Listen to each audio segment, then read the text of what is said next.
My name is Tyler Royke, and I'm here with my co-host Jimmy Doolin, and you're listening to ABC Agent Broker Conversations, where we talk all things real estate.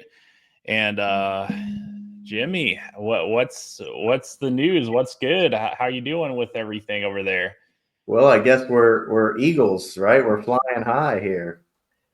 I don't know which Yeah, I don't we never talked about it, so I don't know which team you picked, but I didn't pick any.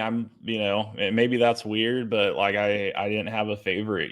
Kind of unbiased. I was just watching the game, and yeah, that was crazy. Uh, yeah, crazy from the Eagles side of things, just how they ran up the scoreboard for almost the whole game. So yeah. Yeah, no, I mean I didn't have a dog in the fight per se. There is more connections Eagles to the Colts in terms of trades and things like that. But I'm a Colts fan, so if my Colts aren't in it, then there are some secondary teams, but either anyway, doesn't really matter. But it was certainly an exciting game watching the Eagles play, and it just goes to show no matter how good a player is, as they always say, defense wins, and you had the number one defense in the league, and they won. Bottom yeah, line, defense wins championships, right? And that was a championship right there. yeah.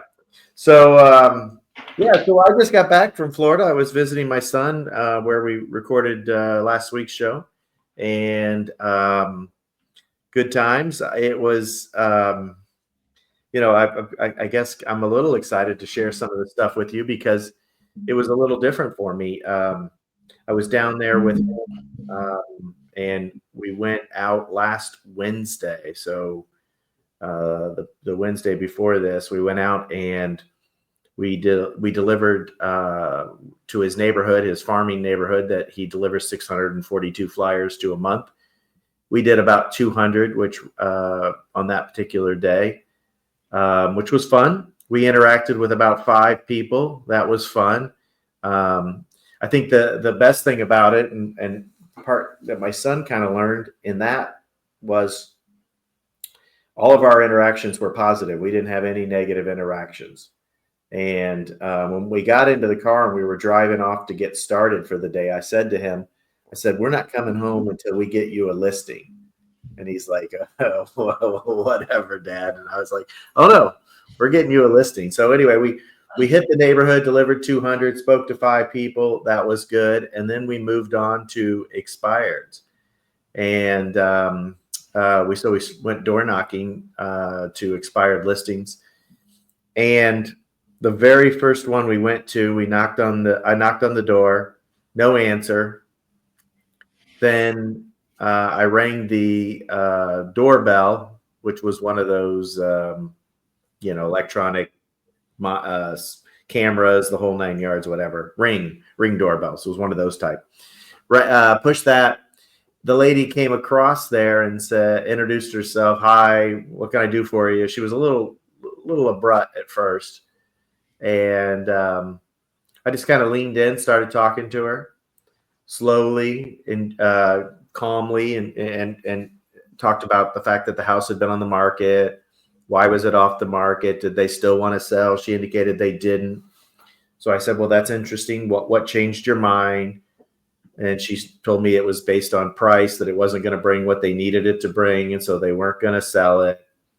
Just kept talking to her and talking to her. My son was looking at me like, "Why are you talking to this lady so long?" But just kept the conversation going. By the time we were done, set an appointment to meet her the next day, went, met her the next day, and got the listing. So, you know, it was this was a eye-opening experience, I think, for my son, because not that he's not going through the motions. He's absolutely doing what Dad tells him. He's hand delivering 642 flyers a month. He's going to expired listings 2 days a week, all that good stuff. But what was more critical was him seeing the perseverance and just staying into the conversation and continuing to dig and to ask questions, and which ultimately led to an appointment. We had another example where we went to a neighborhood and it was gated.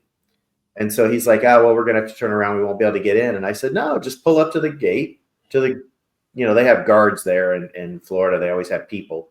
So I said, pull up there to the guard and just tell the guy you're a realtor and you're going to 1234 Main Street. He's like, well, he's going to call the people and the people aren't going to know me. So they're not going to let me in. And I said, just do it. So we went up there and introduced himself. Hi, James Doolin, realtor. I'm going to 1234 Main Street. The guy's like, you got a card? And he's like, yeah. So he pulls out his card and shows it to him. And guy goes to give him back the card. I said, when he tries to hand it to you, just tell him, no, keep it. You might need me someday. So he did. And the guy, once he got the card, read through the card, then he let us in, went to that house. They weren't there, but as we were walking down to get back in our car, they pulled up. We engaged in a really nice conversation with them. So my son began to see that, don't quit. And it kind of ended up being the theme of the day is push through. And I think that message is like really valuable for agents everywhere is don't quit on the activities that you're doing. Those activities may be the right activities. Maybe you just need to push a little bit harder, do them just a little bit better, do just a few more, whatever the case may be. But my son, I believe, I hope, got a valuable lesson out of that, of not giving up when you get the first no.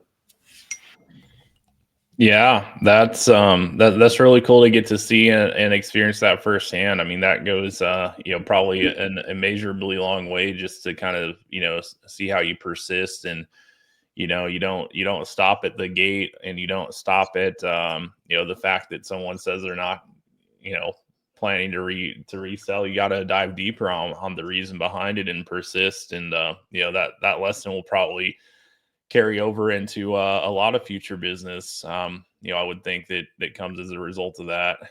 Yeah, it was interesting because that lady said they weren't going to sell because they couldn't get the price that they wanted. And but the reality was when we went back the next day at 5:00, we went in, and it probably took 2 minutes for me to figure out and to and for her to be willing to share with me that there was some financial hardship. And so I started talking about the options that they have and don't have, as opposed to the notion that, look, there was no way they weren't going to not get it back on the market. If they didn't get it back on the market, they were going to lose it to the bank. So what I was able to do was help her and present to her that there are some better options than doing nothing, through short sales and other things. It would help with credit reports, but it also would provide her with potentially a little bit of liquidity to make a transition. Because a lot of times those banks will help with some funding. It won't be a lot, but some to help somebody move to the next property, as opposed to nothing, which is where they were headed. They were headed towards just the bank one day knocking on the door with the sheriff, and the sheriff saying, hey, you've got 30 days to vacate. And so anyway, that was really valuable because he got to see, I'm asking obviously very personal questions, but I'm doing it with the intent of helping these people, not with I wasn't just being nosy to be nosy. I was asking specific questions so that I could help guide them in a positive way. And they were very appreciative. I say they because the lady was in the house. There was a breakup, and so the ex was living somewhere else, and I later spoke with him. But they were very appreciative of someone shooting straight with them and helping them understand their options and things like that. So I think it was eye-opening for my son to see that. And I tell you, for me, it was eye-opening to see me back on the saddle and doing things that I used to do in the day. I mean, I haven't been door knocking since early 2000s. Oh, no kidding. Yeah, I mean, I moved from agent, if you will, status to broker, working on the business instead of in it. and 2007 was my last year of selling real estate. So theoretically, we could say 2007 I may have door knocked, but it has been since then. So anyway, I'm hopeful that some of my agents here locally, because that was out of state, I'm hopeful some of my team here locally will want to get out and do some door knocking. Maybe I can go with them and participate, because, man, I had my juices flowing. I was excited.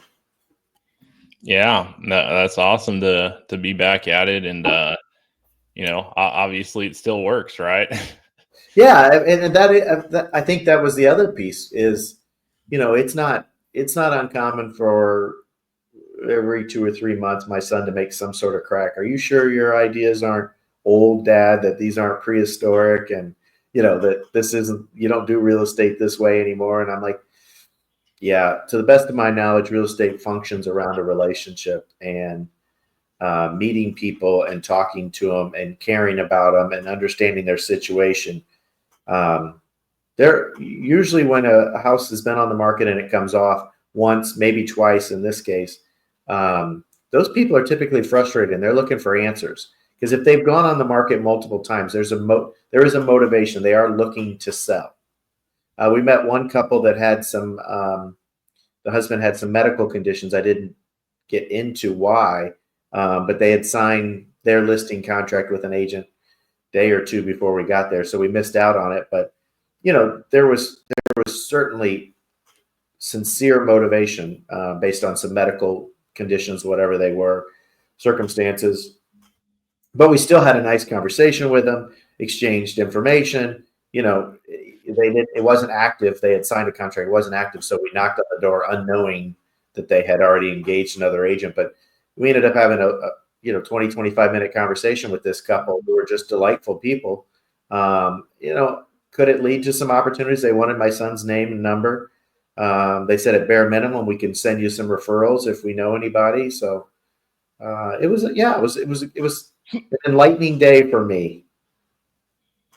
Yeah, that's awesome. So talk to me about your agent attraction, because I know you were producing and getting video content out there and doing some things, and tell me more. So what's happened since we spoke last? Yeah. So, I've got, getting the first videos cranked out with my editing team. The first one probably will be posted, I think within the next day or two. So, and then I'm really excited about it because, it's just a whole nother level of quality with their help. Editing it, I mean, it really does go a long way. I'm watching the first 2 minutes of the edit, and like there's literally every 8 seconds there's really great looking B-roll, and that's something it would never look the same with me doing it. I mean, it would take probably hundreds of hours of refining my craft, and that's not really a craft I want to refine. So just super super happy about that, and just kind of getting the workflow established on, I think they're getting a sense of, how I like things done. And then,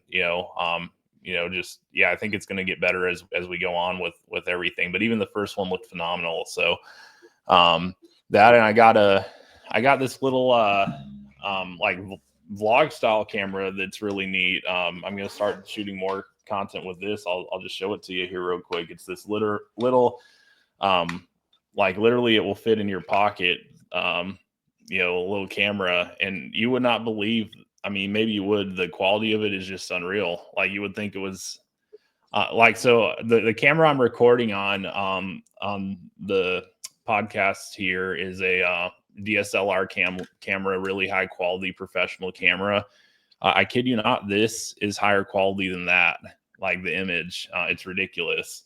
But what type of camera is that? It's called a DJI Osmo Pocket 3. I got the creator kit, but it's just what's great about it too is you can film horizontally or vertically, and the way you change it is literally just by flipping the screen around from that way to that way, and it just changes the direction that it films. DJI, that's the same guys that do the drone stuff. DJI, yeah, they've got the best cameras, like, because they're always they're always refining and updating, but it's got a wide angle lens, not super wide, but it's perfect for vlog style videos, for probably walking through houses too if you're making content around real estate. And I got the mic too, which it's got a magnet so you can easily attach it to anything. And the quality of the mic, it sounds as good as this mic I'm recording on, if not better. It's ridiculous. So it's just going to allow me to take any content, even when I'm on the fly. If I want to do a little vlog, I'm going to be able to do it. So I plan on documenting my process of building the organization from this point on, in large part because I've got this phenomenal vlog camera now, and I'm just going to make periodic updates and put it out there for anyone who wants to watch. So you're shooting the content and then sending it off to these guys to edit and do what they do. Yep, correct. And they're actually working with me too.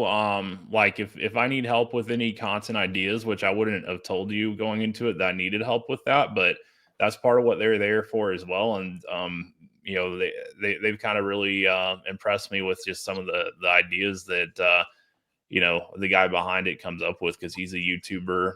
He's a real estate agent. He's building an organization, so he completely understands the target audience. But he's kind of broken down some ideas he's had with me. I'm like, yeah, these actually all are phenomenal ideas. So I'm probably gonna have to make a video about it. And they're constantly sharing. It's kind of funny because literally it's like, to me, the biggest value was help with the editing. But like, if someone was newer to YouTube, they will literally teach you how to be a YouTuber in the process. Like, they're sharing new ideas every week. They're sharing like a tip every week. Like, hey, here's how you can really refine this aspect of content creation. So yeah, it's just a pretty awesome program. But then the other thing, I went to a boot camp or a mastermind past couple of days. So I just got back from Dallas, Friday. So I was there for 2 days last week. And what I was really, really excited about is I got 6 of my agents there. So 6 people in my group, all that have leadership potential, were in the room. And it was a 2-day mastermind all about building their agent attraction business from a very systematic approach to things. And so all my people were in the room. Most of them have already brought 2 or 3 or 4 agents into the organization. So they've already kind of started that part of their business, but they very much have a goal of building upon it. And so they were just learning very strategically how to approach that and how to make it a more consistent thing, that they're having conversations with productive agents and kind of building that whole database, if you will, for agent attraction. That was really awesome. There were, several others there that have pretty large organizations, and they were kind of just, there for the same exact thing. For me, I wasn't necessarily there to learn, but I did take a lot of notes. So tons of valuable takeaways. But, for me, the bigger thing was to get my leaders in the room and, at least potential leaders in the room, and hopefully to take a portion of them and start to really duplicate in a bigger way with it. So how was January for you in terms of agent attraction? Good month, bad month, expected, better than expected? I personally brought on your new systems. I mean, like, just in general, the whole thing. Yeah, so personally, I brought on 2 people. I think the second might have actually onboarded February 1st. I'd have to look at the dates, but 2 people essentially personally onboarded. And then I believe it was 12 in the organization that came on board total. So it's probably, if anything, I feel like I might have fallen short on personals, which 2 in a month isn't bad per se, but to be on track for my year, definitely would need to do more than that. You need to be about 6 to 7 a month to hit your number. Aren't you 80? Yeah, probably. Yeah, I think that would be about it.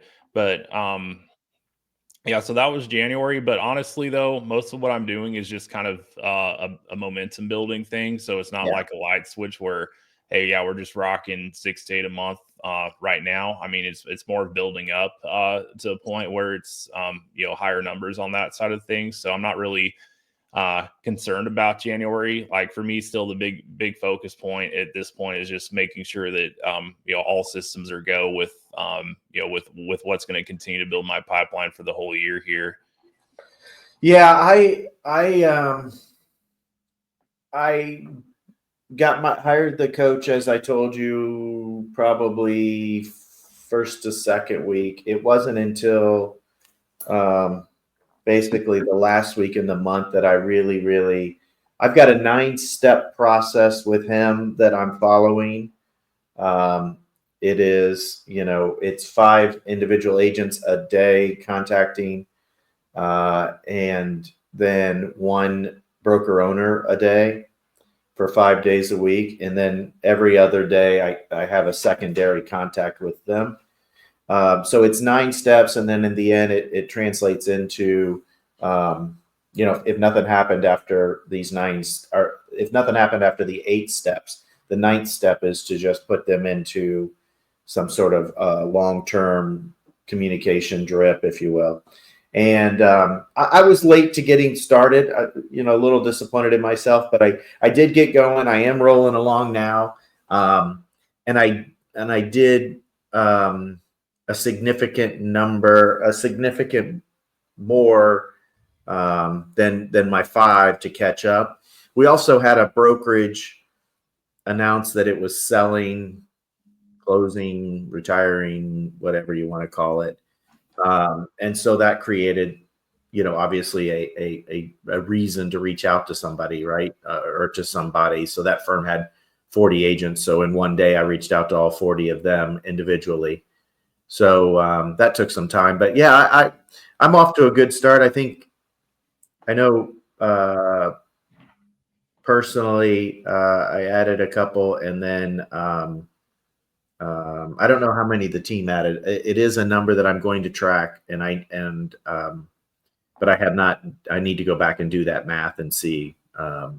So yeah, we'll see progress. I certainly feel good. I've got my coach appointment today, so it's a good thing I had a productive week, because today would have maybe not been as pleasant if I was not prepared to share with him some good, or at least they don't have to be good results. They just have to be that I'm doing the activities. Otherwise, why pay them, right? Yeah, I mean that's probably the biggest reason you're going to be accountable, is because it's costing you money. So why would you pay for something you're not going to do, right? Yeah, and there certainly was an accountability element, but then the other piece was just him helping me overcome, like, how long is it going to take me to figure out a plan, and what does that plan look like? And whereas I now have a plan that he's used with other clients, it's whether it's a phone call or it's an email or it's a whatever, it is step by step. It's 9 total steps, and it's not one that I had to invent. I have the scripts for it, although very, very basic. I have them. And so, yeah, that felt really, really good. Within Corded, it doesn't have a CRM per se, but it has next steps. So I found a kind of a workaround within Corded, so I don't have to create. I didn't want to make this complicated and create additional workload. I really want this to be simple. Log into Corded and just get to business, get it done. 5-6 calls a day is nothing, right? 5-6 contacts a day, whether it's a call or other means, is really very, very little. So I wanted this system to just work at a moment's notice so that I could knock them out and be on top of things. And that's what I feel like I've got right now. So now we'll see how the results go. I've got to take hints from my door knocking with my son for listings, and that is, don't stop when you get the first no. Be inquisitive, be curious. Why wouldn't somebody want to know about an opportunity that maybe would enhance their careers? right? Be curious, be inquisitive about those kind of things. So yeah, I'm excited about it. I'm sure today will be interesting meeting with him, and I'm sure we'll refine further. But I'm feeling good about the start. Yeah, that's awesome. Yeah, I mean, me as well. I think it's I think it's going to be a really good year just based on everything I've seen so far. Yeah. Me too. I mean, our fourth quarter. I was surprised that our fourth quarter was half of what it had been the year before. So with more agents. So that was a little nerve wracking, a little concerning, a little scary, I guess. But I think it just was what it was. It was that the market at that particular time, and maybe some of that is, falls on sales price, average sales price being down. I don't know. It could be a lot of different things, but the bottom line is, we last year, 23 fourth quarter, we had about $100 million in sales, and this year we did 50 million in the fourth quarter. So it was down from what I would like it to be. But anyway, progress. Progress, and progress. I guess the best part about it is, for both of us, there's a plan that we're buying into. There's a plan that we're working, and the results will or won't come. But when you have a plan and the results, if you don't get the results you're after, you can adjust the plan. If you have no plan and you're just shooting from the hip, if you don't get the results, then you just tend to say, oh, well, this doesn't work and I need to do something new, or I need to start over. But when you have a plan, you just make adjustments. You don't scrap it. So that's the piece that I'm, I guess, most enthused about, is that I have something to lean into, refine, improve, etc. So good stuff. Yeah, absolutely. But yeah, what else is new in the real estate world here this past week? Well, let's see here.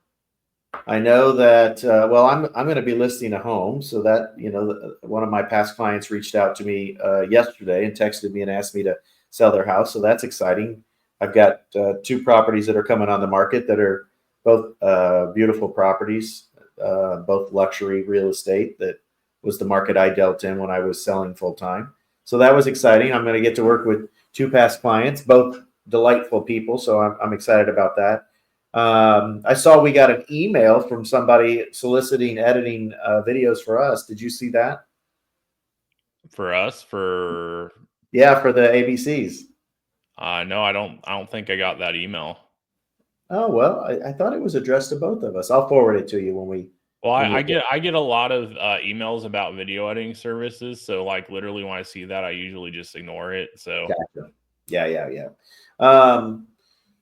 I don't know. Let's see here at the clubhouse. We've got a big seafood boil going on here Wednesday, so that's exciting. Looking forward to doing that. It's a kind of a Valentine's Day deal where everybody is chipping in, and we're doing a huge seafood boil, so that's going to be exciting. Yours truly is doing all the cooking. So I don't know. I'd say 2025 is off to a good start. Agents are happy. Our closing numbers were, I thought, pretty slow for January, but they look better for February. So looks like they're ramping up pretty quickly in February. But yeah, I mean, I think all in all, pretty good. yeah, that's good to hear that. How about yourself? Yeah. Yeah, I was just thinking in the world of real estate, I saw didn't wasn't there some big news with Remax again this past week? Didn't they, was it their Canadian president or something? The president of Remax Canada? I saw something, some article. Well, I don't know. I figured you might know more about that than I do here. So Well, so Canada has the Ontario and the they have the East and the West Coast. I forget Ontario and gosh, I forget. yeah, Christopher Alexander announced his resignation as president of Remax Canada.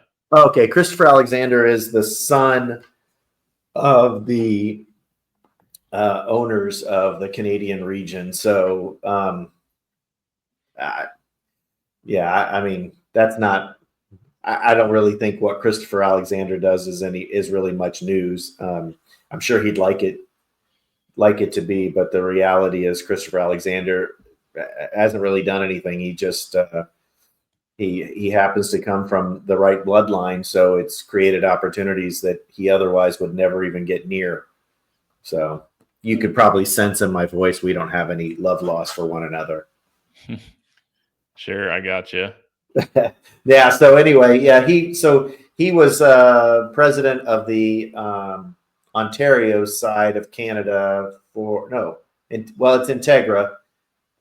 Is Ontario east or west Canada? Is that west? I think that's west. No, Ontario, that's east. That's Okay, so it is. Okay, so it is Integra side. So Ontario is owned by Integra, which used to own Indiana, Wisconsin, Minnesota, and New England. LLC, Remax LLC, bought out Indiana, Wisconsin, Minnesota, all the United States of Integra. So that was New England, Wisconsin, Minnesota, and Indiana. They bought all that. So Integra still owns the Ontario side of Canada, and then they have the master franchise for all of Europe for Canada. So I don't know if Chris is either leaving totally, or if he's maybe moving up to their European operations. I know Europe is growing tremendously well for Integra, and they have Remax in Canada has really strong dominance there. I mean, they are a powerhouse. I think they do. I don't know. You might be able to Google it, but I think they have 40+% market share in all of Ontario, Canada. So they are huge there. I've got a lot of really good friends that own Remax offices in Canada, and it's a totally different game there. So yeah, I don't know what Chris is doing, but that is I guess whatever. I'll just leave it at that. So I didn't see it. Yeah, that's coming off of yeah, I know it's coming off the other news more recently with what wasn't it their president that stepped down prior to that, month prior or something like that? So president of Remax was Amy Lessinger. She was a previous broker owner, so she was in the same I think Amy had a single location. She may have had two. I believe she was out in the Las Vegas area. Not sure it was Las Vegas per se. Maybe not. Maybe, I don't know. She's somewhere out west. She owned a brokerage at some point in time. I think either sold or closed her brokerage, became a regional director of franchise sales for Remax, and then became president. Yeah, I mean, Amy's a delightful, great lady. I like her. She's professional, smart, etc. I think she was unfortunately. I don't think that was that opportunity was necessarily a great opportunity for her, other than, it certainly doesn't hurt to be recognized in that caliber as a president of an organization. But I believe she resigned from that position, and if my sources are accurate, she resigned because they really didn't allow her to make substantive changes. They didn't allow her to do things that she wanted to do as president. She was just more in a puppet role from the CEO, who's really running the organization, and then above him, Dave Liniger, who has always run the organization. So I don't know all the ins and outs of it since I'm not there any longer, but that's what I've been told by what I would consider to be pretty reliable resources. Yeah, but it's interesting that Christopher made any kind of news, but yeah. But those are both big changes, and you're going to continue to see changes. There's just no doubt. The organization's struggling. It's a wonderful organization full of a lot of amazing people who want to see it succeed, but they also have their heels dug in the sand, and they're unwilling to make changes. So if you can't make any changes, you can't adjust. It's probably going to be really difficult to have a bright future without some sort of adjustment or change. The industry, I would be really curious to know this, and you may have looked into this before. What percent of the I think there's 1.5 million realtors. What percent of agents work for some form of cloud-based brokerage in 2025? Yeah, good question. I'm not sure, but I'd be surprised if it. I mean, I don't think it's a double-digit number. It's got to be less than 10%, if not closer to 5. I believe EXP has a 4% market share in the U.S., if I'm not mistaken. But there are obviously some others. But yeah, it's definitely not a massive number at this point. So you think it's less than 10%? Yeah. Wow. I might be wrong. No, it's not. I'm just, I guess in my mind, I'm going to be fascinated. I'm going to look into that and see what percentage, because it'd be interesting to see the trend line and what percent did we have. And, EXP was founded in 2008, and it was the first of this kind. 2009. Okay, 2009. Yeah. So let's go from 2009 to 2000, end of 2024. And I wonder what that, I'm sure that trend line has increased, because now there are additional cloud-based brokerages out there like EXP in terms of the Reels and Epic and others that are out there. So I'm sure that trend line is increasing, but you still believe it's below 10% as a whole. I mean, I know EXP is the largest, and if they have 4%, there's probably most of them have less than 1%. Yeah, I think probably less than 10% total, but yeah, I don't know what the collective is if you take all the other like really small ones and put them together. It certainly has to be the fastest growing sector. Oh, for sure. Yeah. Have you seen any new franchise brick and mortar brands released? Nothing noteworthy. Yeah, I haven't either. I mean, I wonder what's the last brick and mortar brokerage that was released. I mean, that launched. I guess not released, but launched. What is the last one that was launched? And I just can't think of one. Yeah, I don't know. I mean, it's got to happen, right? Because people start new businesses, but yeah, nothing I see gaining steam. But this actually made me think of another article I saw recently from the MN conference. I guess it was some remarks from the RE/MAX CEO. But the one that stood out to me was he said that I don't think RE/MAX deserves to be Kodak. And some more I just thought that was funny, to hear that he said that. But it kind of added some more of what he said. He said, we're trying to get back to growth. We're going to be an innovative brand. We've been an innovative brand. The brokerage business right now is really, really hard. We owe it to our broker owners. And then he also said, I think franchising is going to take off, and we want to be a part of that. It can't just be Chick-fil-A and other businesses.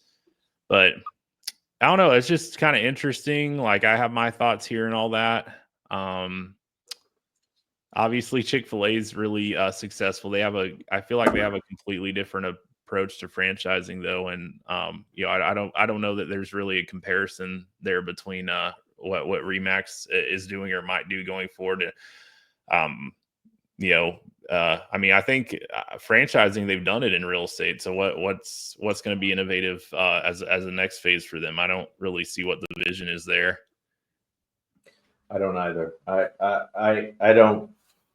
Yeah, that's you can't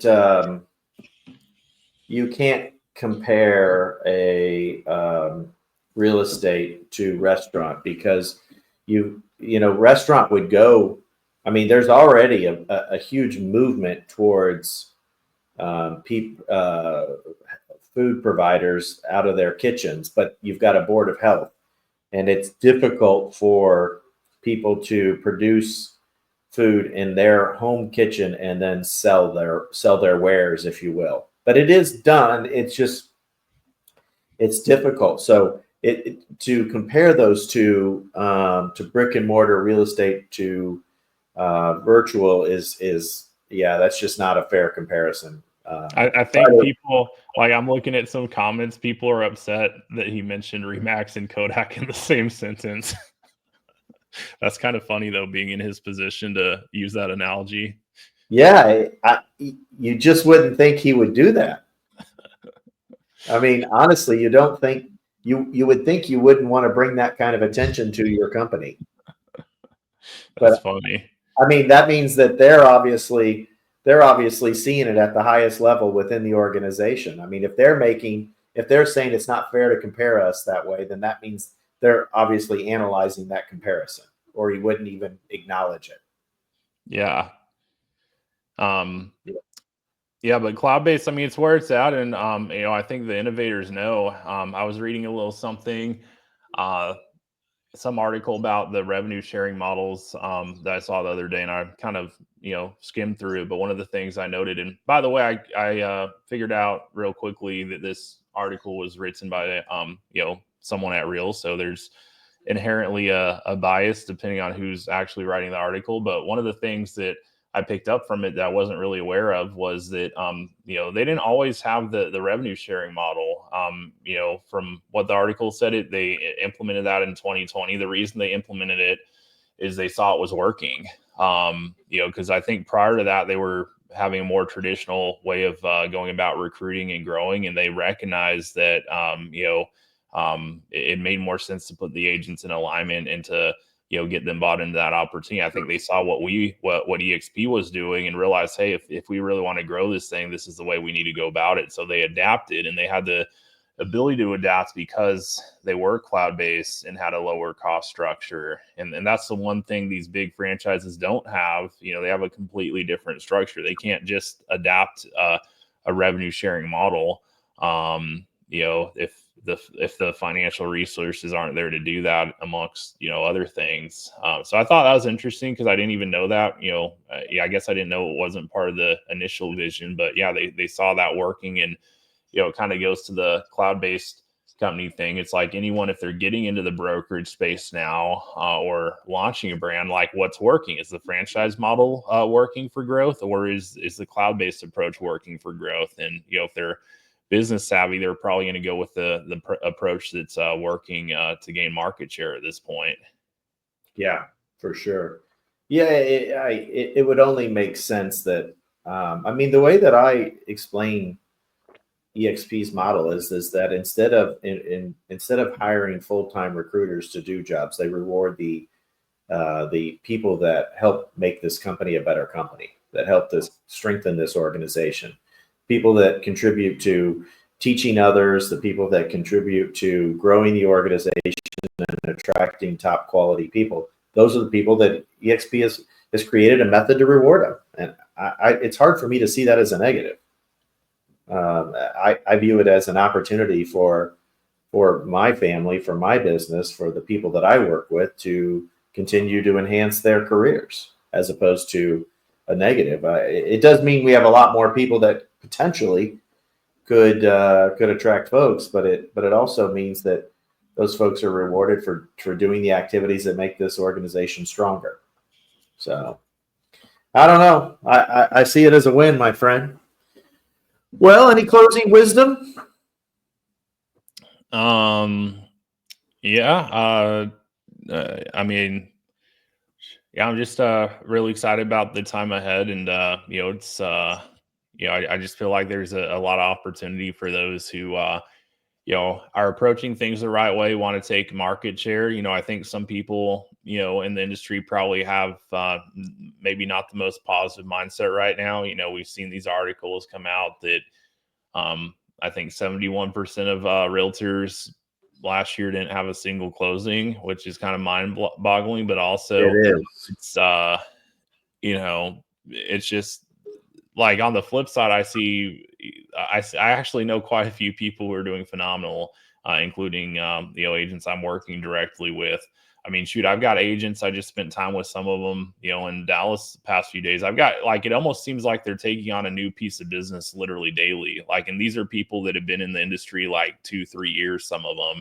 I've got a guy in the Dallas. I kid you not. I feel like he's actually taking on a new client like almost every single day at this point. He's probably put, I don't even know. He's probably put 12, if not 15 deals under contract so far this year. And he's taking on new listings left and right. And this is someone who's been licensed 2.5 years.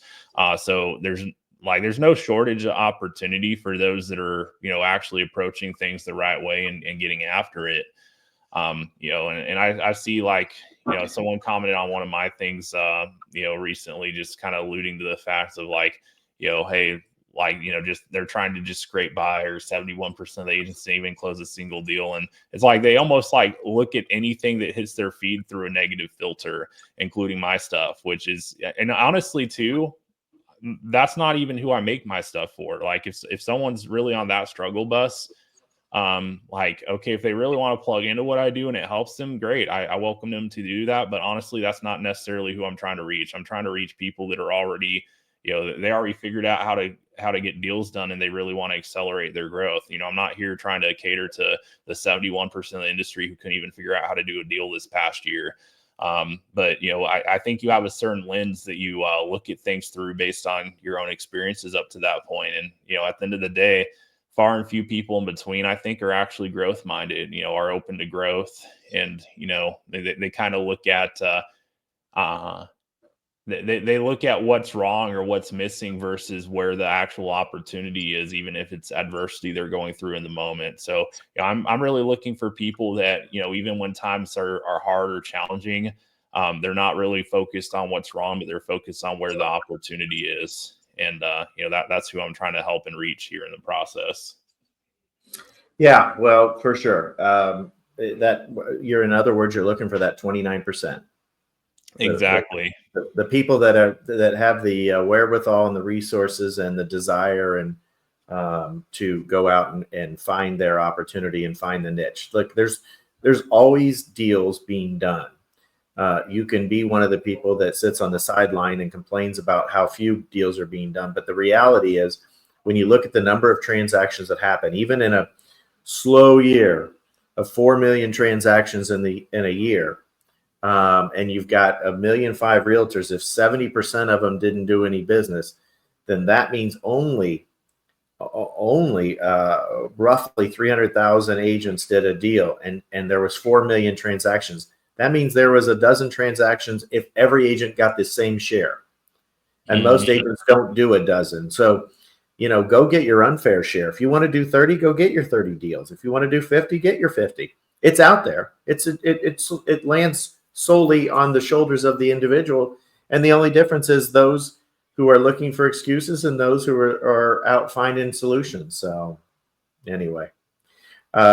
Easy to harp on this. Well, I'm Jimmy Doolin. This is Tyler Roike over here, my co-host and Agent Broker Conversations. Each week we're talking about the things that are going on in real estate.